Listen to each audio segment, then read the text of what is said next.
मैं कहता हूँ कि मुझे माहौल ख़राब नहीं करना है, लेकिन अगर चैलेंज करना है तो महिलाओं का सहारा मत लो, सीधा मैदान में आओ और चिंता ना करो भाई, पड़ोसन के पूड़े हैं लिए के दिए हैं। आज मेरे घर आएंगे, कल को तुम्हारे घर भी दूंगा जब मेरे बनेंगे, लेकिन जब मौका आएगा ब्याजशुदा भेजूंगा, ये वादा कर रहा हूँ आज आपके माध्यम से।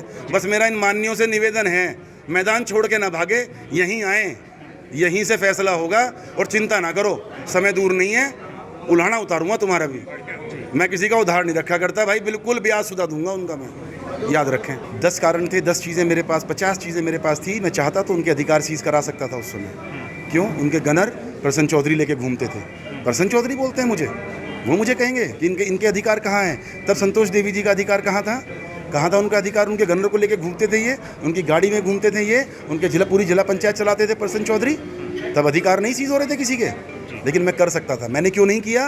क्योंकि मुझे किसी भी समाज में, मुझे अपने जाट समाज में ये मैसेज संदेश नहीं देना था कि मैं मधु जी चाहती है ना कि स्वतंत्र होकर काम करें। अगर किसी को उनको बहकाया जा रहा है, वो स्वतंत्र हैं, वो हमारे घर की, देखिए उम्र में मुझसे बहुत छोटी है, उम्र में तो मेरी बच्ची के समान है, और नाते में मेरी वो दादी के समान है। दादी लगती है नाते में, गांव के हिसाब से, परिवार के हिसाब से। हमारा वो परिवार है। रवि मेरा छोटा भाई है, कोई दिक्कत नहीं है, गलतियां होती हैं, सब चीज़ें वो बैठ के कभी भी घर परिवार में, इनकी मर्जी है, आज कर लें, 1 साल बाद कर ले, 2 साल बाद कर ले, 1.5 साल के बाद मनीष और रवि रहेंगे यहाँ पर। कोई नहीं आएगा किसी का हालचाल पूछने। जो बीच में सस्ती राजनीति कर रहे हैं, मेरा उनको है निमंत्रण खुला, यार मर्दों की तरह आओ, मर्दों की तरह काम करो, ना पार्टी का नुकसान करने का काम करो और ना ये गंदी राजनीति चला के समाज का नुकसान करने का काम करो। आओ मैदान में आओ, बात करते हैं, लोगों की सेवा करो भाई। हम लोग, मेरा मकसद एक है, मैं अपनी पार्टी को मजबूत कर रहा हूँ। 2027 के चुनाव के लिए हम लोग कमर कस चुके हैं और ऊपर वाले ने चाहा, पूरी मेहनत के साथ, पूरी हिम्मत के साथ हम लोगों के बीच में हैं। 18-18 घंटे काम करते हैं। दुख इस बात का हुआ, मैं आज भी ना बोलता, लेकिन मैं आज क्यों बोला? क्योंकि कल विधायक जी बोले, मधु को पूछिएगा कभी अगर आपको मिले, कि मधु अपना पहला चुनाव सर्टिफिकेट लेने आई थी, बस घर से नहीं निकली थी। फार्म भरवाने से लेकर सारा काम हम लोगों ने करने का काम किया था। उसके बाद दूसरी बार जब अपने घर से निकली, सुबह आई थी मधु और शाम को गई थी चेयरमैन मधु। तो वो सब काम हम लोगों ने किया है। मनीष चौहान जी क्या कहना चाहेंगे जो आज ज्ञापन सौंपने के लिए आए हैं? कितने जिला पंचायत सदस्य आपके साथ इस वक्त ज्ञापन में शामिल? हम लोग फिलहाल 12 जिला पंचायत सदस्य यहाँ पर मौजूद हैं जी। हम लोगों ने कमिश्नर साहब को, डीएम साहब को, दोनों को, सीडीओ साहब के नाम, हमने तीनों अधिकारियों को, क्योंकि हमारे मुख्य अधिकारी सीडीओ साहब हैं, हमने तीनों को ये प्रस्ताव दिया है कि जो भी कार्य जिला पंचायत में हो वो जिला पंचायत के नियम से हो, जिला पंचायत के नियम में रहकर, उसके कानूनी दायरे में रहकर कार्य किए जाएं।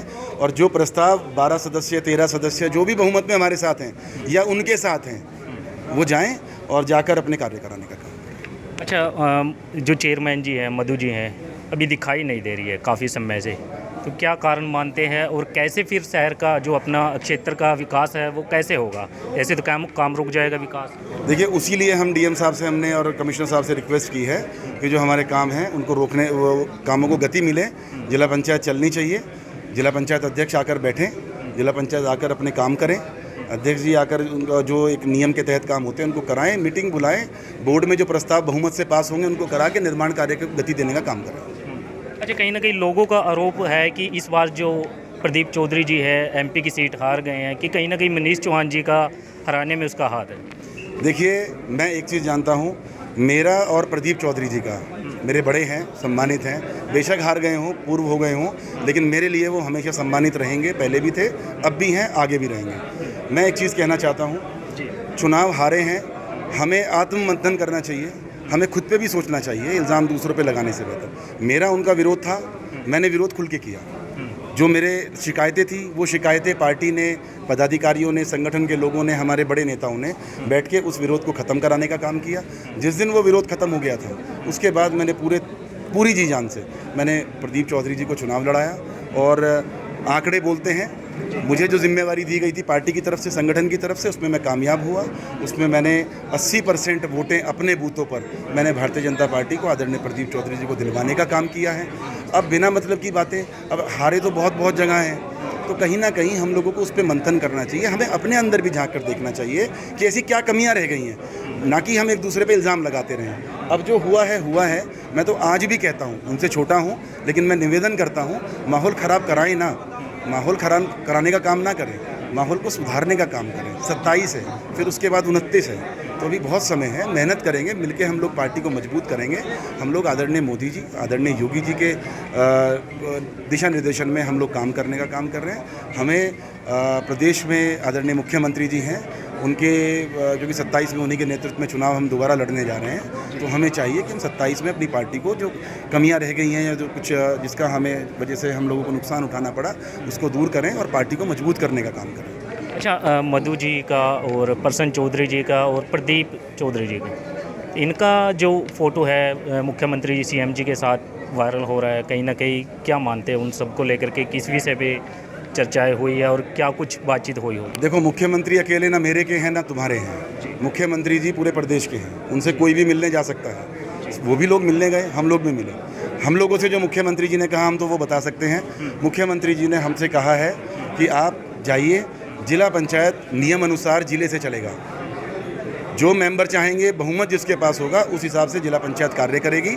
जिला पंचायत कार्य में, जिला पंचायत के किसी भी कार्य में आलतू फालतू का कोई हस्तक्षेप ना सरकार बर्दाश्त करेगी, ना यहाँ पर जिला पंचायत के मेंबर बर्दाश्त करेंगे। अच्छा, तो डीएम साहब ने अभी क्या आश्वासन दिया, जो आपने ज्ञापन दिया है, क्या कुछ बातचीत हुई? डीएम साहब ने यही कहा है कि कोई दिक्कत नहीं है, आप लोग, आपकी मांग सही है, हमारे सभी सदस्यों ने सही मांग रखी है, उसी मांग के आधार पे वो अपना कार्य करेंगे। जिला पंचायत अपने आप में एक स्वतंत्र बॉडी है, तो वो अपने काम अपनी मजबूती से और अपनी हिस्से करेंगे। अच्छा, क्षेत्र के लोग आपको देख रहे हैं, तो कहीं ना कहीं उनके मन में भी बहुत सारे सवाल थे, तो कुछ कहना चाहेंगे क्षेत्र के लोग? नहीं, मैं किसी को कुछ नहीं कहना चाहता। देखिए, क्षेत्र के लोग तो परेशान हैं। जिस तरह की घटिया राजनीति आज तक हमारे क्षेत्र में नहीं हुई, लेकिन इस बार हुई है ये।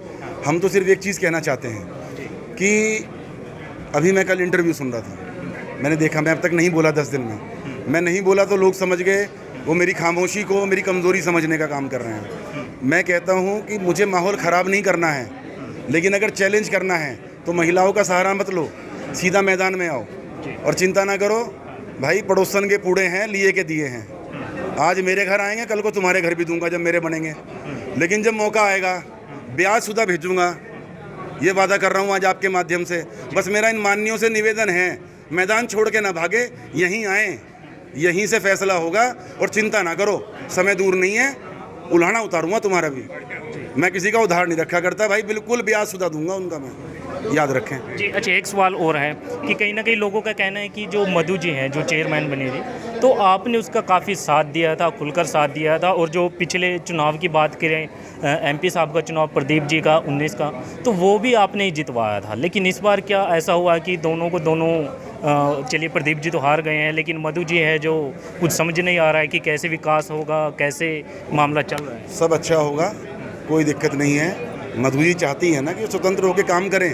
अगर किसी को उनको बहकाया जा रहा है, वो स्वतंत्र हैं, वो हमारे घर की, देखिए, उम्र में मुझसे बहुत छोटी है, उम्र में तो मेरी बच्ची के समान है, और नाते में मेरी वो दादी के समान है। दादी लगती है नाते में, गांव के हिसाब से, परिवार के हिसाब से। हमारा वो परिवार है।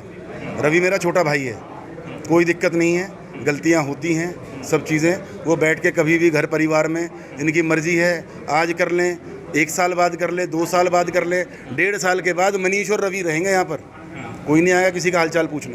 तो इसलिए हमें रहना है, हम प्यार से रहेंगे, हमारी कोई नहीं हो सकता है कोई मनमुटाव हो, जब घर परिवार में सब बैठेंगे उन पर चर्चा होगी। अगर कोई गलती मेरी तरफ से होगी, हम सुधार करेंगे, और उनसे कोई गलती हुई है तो मैं ही कौन सा उन्हें दे दूँगा। मुझे भी समाज के नाते, मेरे परिवार के नाते मुझे माफ़ करना पड़ेगा।